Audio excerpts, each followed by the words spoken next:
আজকে কাশ্মীরে আমার তৃতীয় দিন আর আমি রয়েছি পেহেলগামতে। তো যারা যারা কাশ্মীর আসা নিয়ে প্ল্যানিং করছেন বা যারা ভাবছেন যে কাশ্মীর যাওয়া যাবে কি না, গেলে কীরকম পরিস্থিতি, সেটার জন্য আমি চলে এসেছি। প্রায় 3 দিন হয়ে গেল আমি কাশ্মীরে রয়েছি, এখন পেহেলগাঁওতে আছি। পেহেলগাঁওতে 2 দিন হয়ে গেল। আর এইখানে যে পেহেলগাঁওয়ের সিচুয়েশান সেটা কিন্তু দেখে নর্মালি মনে হচ্ছে এমন কিছু ভয় নেই যে আসা যাবে না বা এলে ক্ষতি কিছু হয়ে যাবে। আর সিকিউরিটি দারুণভাবে রয়েছে এখানে। আর এখন অমরনাথ যাত্রা শুরু হচ্ছে, তো সেই জন্য অনেক পয়েন্ট কিন্তু বন্ধ রয়েছে অমরনাথ যাত্রার জন্য। আর বাকি যদি পেহেলগাঁও ঘুরতে আসতে চান তো পেহেলগাঁও ঘুরতে আসতে পারেন। এখানে একজন আর্মি অফিসারের সঙ্গে কথা বললাম, তো উনিও বাঙালি। অনেক কষ্টে এখানে বাঙালি দেখতে পাচ্ছি, কারণ ম্যাক্সিমাম যে ট্যুরিস্ট আসছে এখনও পর্যন্ত সব কিন্তু মহারাষ্ট্র গুজরাট থেকে অনেক ট্যুরিস্ট আসছে, তো বাঙালির দেখা কম পেয়েছি। আর বাঙালি একজন আর্মি অফিসারের সঙ্গে কথা বলে জানতে পারলাম যে অমরনাথের জন্য বেশ কিছু ট্যুরিস্ট স্পট বন্ধ রয়েছে। সবথেকে আগে ব্যাসরেনির কথা যদি বলা যায়, তো ব্যাসরেনির কিছু পয়েন্ট যেখানে সেই দুর্ঘটনা হয়েছিল সেই জায়গাটা কিন্তু বন্ধ রয়েছে, কিন্তু বাকি পেহেলগাঁওয়ের সব জায়গা, সব ট্যুরিস্ট স্পট কিন্তু খোলা রয়েছে। তো এটা একটা গুড নিউজ যে কাশ্মীর ঘুরতে আসা যেতে পারে। এখানে সিকিউরিটির পুরো ব্যবস্থা রয়েছে, যেটা আমার মনে হয়েছে। এবারে আপনারা যদি আসতে চান তো অবশ্যই সেটা আপনাদের ব্যক্তিগত ব্যাপার। আমি ইনসিস্ট করব না যে আসতেই হবে, কিন্তু আসা যায়। আর সবথেকে ইম্পর্টেন্ট ব্যাপার, যদি কম খরচে কাশ্মীর ঘুরতে চান তা this is the right time.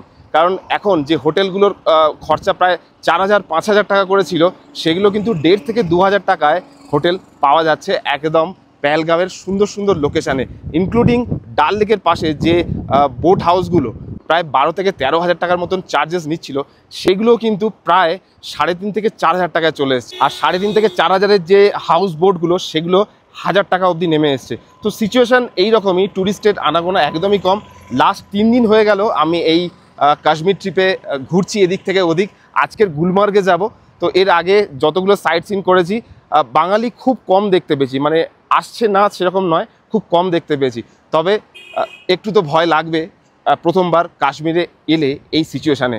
এই হলো পেহেলগাঁওয়ের ভিউ পয়েন্ট, যেখানে আই লাভ পেহেলগাঁও রয়েছে, আর তার পাশেই এখান থেকে সুন্দর ঝর্ণা বয়ে চলেছে। তো আমি কালকে এই যে পাহাড়ের পিছনে একটা শিব মন্দির আছে, এখানে গেছিলাম।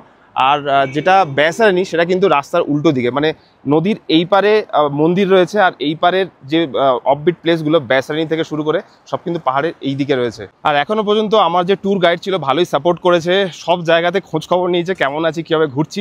আজকের এখান থেকে সোনমার্গ আর গুলমার্গ যাব। তো প্রত্যেকটা দিনের ভিডিও আলাদা করে আমি চ্যানেলে নিয়ে আসবো, কারণ এই ট্রিপে এসে প্রত্যেক দিন ভিডিও এডিট করে আপলোড করাটা খুব টাফ হয়ে যায়, কারণ সারাদিনের জার্নিটা কিন্তু খুব হেক্টিক।